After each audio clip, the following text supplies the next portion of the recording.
श्री स्वामी समर्थ। नमस्कार, मी शर्मिला। माझ्या यूट्यूब चॅनलमध्ये माझ्या सगळ्या गोड यूट्यूब फॅमिलीचं आणि स्वामी भक्तांचं अगदी मनापासून स्वागत करते। आजचा दिवस तुम्हाला सुखाचा, आनंदाचा आणि स्वामीमय जाओ। तुमच्या मनातील सगळ्या चांगल्या इच्छा पूर्ण हो, हीच महाराजांच्या चरणी प्रार्थना करते आणि आपल्या याच्या नवीन व्हिडिओला सुरुवात करते। बघा, यंदा 24 जुलैला आहे आषाढ अमावस्या आणि याच दिवशी आलेला आहे गुरुपुष्य अमृत योग आणि असा अद्भुत योग जुळून आल्यामुळे या दिवशी काही खास गोष्टी केल्या तर त्याचा लाभ आपल्याला नक्कीच होईल असं म्हटलं जातं। कोणत्या आहेत त्या गोष्टी आज आपण या व्हिडिओमध्ये जाणणार आहोत, तर त्यासाठी व्हिडिओ स्किप न करता शेवटपर्यंत नक्की बघा।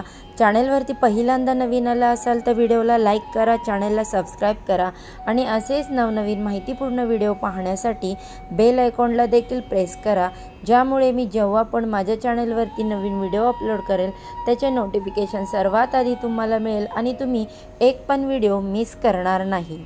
आषाढ अमावस्या, जिला दीप अमावस्या किंवा दिव्यांची आवस असं म्हटलं जातं, चातुर्मासामधील ही पहिली अमावस्या असते। श्रावण महिना सुरू होण्याच्या आदल्या दिवशी ही अमावस्या येते, त्यामुळे श्रावणाच्या स्वागताची तयारी ह्या अमावस्येपासून करतात असं म्हटलं जातं। या अमावस्येच्या दिवशी काय केलं जातं तर घरातले सगळे दिवे, अगदी छोट्या पणतीपासून निरंजन असेल, समई असेल, सगळे दिवे घासून पुसून स्वच्छ केले जातात आणि त्यांची पूजा केली जाते। त्याचबरोबर या अमावस्येच्या दिवशी पितृतर्पण केलं जातं। या दिवशी पूर्वजांचं स्मरण केलं जातं, त्यांच्यासाठी दक्षिण दिशेला दिवा देखील लावला जातो। तसेच आणि पूर्वजांच्या नावाने दानधर्म देखील केला जातो। तसेच या दिवशी गुरुपुष्य अमृत योग देखील जुळून आलेला आहे। तर काहींच्या मनात शंका आहे बघा, गुरुपुष्य अमृत योगाच्या दिवशी सोनं खरेदी केली जाते आणि अमावस्येच्या दिवशी आपण सोनं खरेदी करत नाही किंवा कोणतीही गोष्ट जी नवीन आहे त्याची खरेदी करत नाही। तर मग आता आपण काय करायचं, यावर काय उपाय आहे, तर हे देखील आपण पाहणार आहोत। तर बघा, सगळ्यात अगोदर आपण बघणार आहोत आषाढ अमावस्या कधी सुरू होते। आषाढ अमावस्येचा प्रारंभ 23 जुलैला उत्तर रात्री 2:28 पासून सुरू होणार आहे आणि त्याची समाप्ती असणार आहे 24 जुलैला उत्तर रात्री 12:40 उदय तिथीनुसार आषाढ अमावस्या दीप अमावस्या असणार आहे 24 जुलैला। आता याच दिवशी गुरुपुष्यामृत योग मात्र 24 जुलैला संध्याकाळी 4:43 सुरू होणार आहे।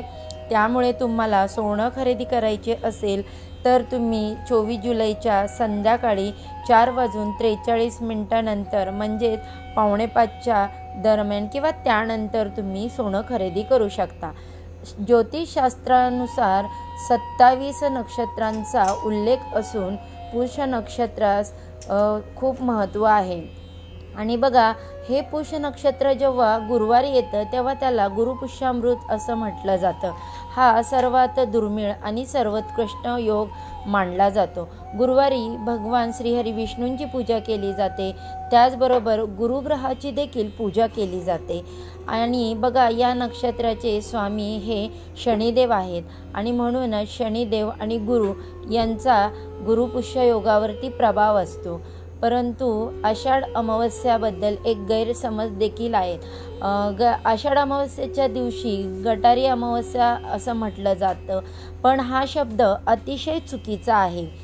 तर तसं तर शब्द हा आहे की गतहरी अमावस्या, नाही की गटारी अमावस्या। लोक याला गटारी अमावस्या म्हणतात, पण याचा खरा शब्द गतहरी अमावस्या असा आहे। तर बघा, गतहरी या शब्दाची फोड होते गत आणि आहार। आता बघा, या दोन भागात विभागलं जातं। आता गत म्हणजे त्याग करणं आणि आहार म्हणजे तुम्हाला माहीतच आहे। तर बघा, श्रावण सुरू होतो आषाढ अमावस्येपासून आणि आपल्या जेवणातल्या ज्या काही अनेक गोष्टी आहेत त्याचा श्रावण महिन्यामध्ये केला जातो, म्हणून त्या अमावस्येला गतहरी अमावस्या असं म्हटलं जातं। परंतु काही समाजकंटकांनी मात्र उलट अर्थ घेऊन त्याचं गटारी अमावस्या असं नाव करून टाकलेलं आहे, पण हे अतिशय चुकीचं आहे। त्याचा योग्य अर्थ आहे की श्रावण सुरू होतो आणि श्रावणात बऱ्याचशा गोष्टींचा त्याग केला जातो, मांसाहार वर्ज्य असतो आणि या सर्व गोष्टींचा त्याग करण्याची सुरुवात ही आषाढ अमावस्येच्या दिवसापासून होते, म्हणून तिला गतहरी अमावस्या असे म्हणतात। तर खरं तर बघा, आषाढ अमावस्या अर्थात दीप अमावस्या ही अत्यंत महत्त्वाची असते आणि त्यात यंदा गुरुपुष्य अमृत असा सुवर्णयोग देखील जुळून आलेला आहे। त्यामुळे या दिवसाचा जास्तीत जास्त लाभ करून घ्यायचा असेल तर या दिवशी तुम्ही माता लक्ष्मीची उपासना करू शकता। तुमच्या घरामधील आर्थिक समस्या दूर होण्यासाठी या दिवशी तुम्ही स्त्री सूक्त किंवा महालक्ष्मी अष्टक या स्तोत्रासारखं पठण करू शकता। त्याचबरोबर गुरुपुष्य अमृत योग असल्यामुळे या दिवशी भगवान श्रीहरी विष्णूंची पूजा करायला विसरू नका किंवा त्यांच्या नावाने एखादं स्तोत्र म्हणायला विसरू नका। सगळ्यात महत्त्वाची गोष्ट, कणकेचा दिवा जो आहे तो आपला बनवायचा आहे या दिवशी आणि त्यानेच आपल्या घरातील लहान मुलांचं औक्षण करायचं आहे। त्यामुळे आपल्या घरातील लहान मुलांना दीर्घायुष्याची प्राप्ती होते, लहान मुलांचं आरोग्य सुधारतं अशी मान्यता आहे। असा इतका महत्त्वाचा हा दिवस असताना त्याचं नाव उगाचच गटारी करून त्याला बदनाम करण्यात आलेलं आहे। आषाढ अमावस्येला दीप अमावस्या किंवा दिवांची अवस असं म्हटलं जातं, कारण बघा मगाशी मी म्हटलं तसं घरातल्या सगळ्या दिव्यांची पूजा केली जाते।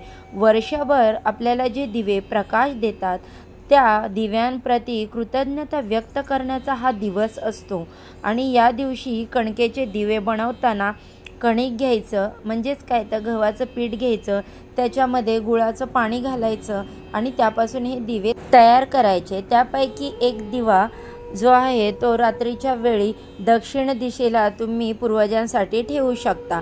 त्याचबरोबर त्यातल्याच दिव्यांनी घरातील लहान मुलांना औक्षण करायचं आहे। तसेच याच कणकेच्या दिव्यांनी तुम्ही घरामध्ये ज्या दिव्यांची पूजा करणार आहात त्यांना देखील ओवाळायचं आहे। दीप अमावस्येची पूजा कशी करायची आहे या संदर्भातला व्हिडिओ आपल्या चॅनेलवरती मी संपूर्ण माहिती सांगितलेली आहे। तर बघा, कणकेचे दिवे कसे बनवायचे ते देखील तुम्हाला माहीतच आहे। आपण प्रत्येक अमावस्येच्या दिवशी एकतरी कणकेचा दिवा आपल्या पूर्वजांसाठी बनवतो, त्यामुळे तुम्हाला ते माहीतच असेल। त्यानंतर बघा, यंदाचा जो खास योग जुळून आलेला आहे आषाढ अमावस्या आणि गुरुपुष्य अमृत योग, या योगाचा फायदा तुम्ही नक्कीच करून घ्या। तर बघा, ही अत्यंत महत्त्वपूर्ण आणि छानशी माहिती मला तुमच्यापर्यंत पोचवायची होती, ती मी पोचवली। व्हिडिओ जर आवडला तर व्हिडिओला लाईक करा, चॅनलला सबस्क्राईब करा। चला तर मग आजच्या व्हिडिओचा इथेच एंड करते। उद्या अशाच छानशा माहितीसोबत पुन्हा उद्या नव्याने भेटू। सर्वांना श्री स्वामी समर्थ।